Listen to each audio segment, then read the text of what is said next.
कवी कलशाने असा विचार केला नाही की मी औरंगजेबाजवळ माझ्या मृत्यूची भीक मागावी आणि मी तिथून सुटून जावं. सहजच कवी कलश जे होते सुटून जाऊ शकत होते, पण त्यांनी तसं पत्करलं नाही.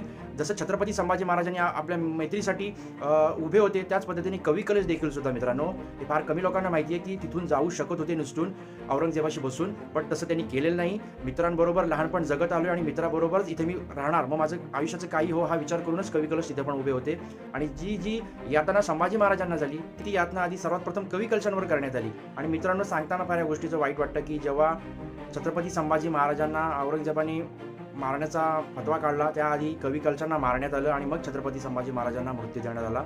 म्हणजे बालपण असो ते फार मृत्यूपर्यंत मैत्री कशी करावी हे छत्रपती संभाजी महाराजांनी कवी कलशांकडून शिकावं. शेवटच्या मृत्यूच्या शेवटच्या क्षणापर्यंत कवी कलश आपल्या मित्रासोबत, जिवलग मित्रासोबत म्हणजे छत्रपती संभाजी महाराजांसोबत तसेच उभे होते. बाकी तुम्हाला काय वाटतं कमेंट करून नक्कीच सांगा आणि व्हिडिओ आवडला असेल तर नक्कीच लाईक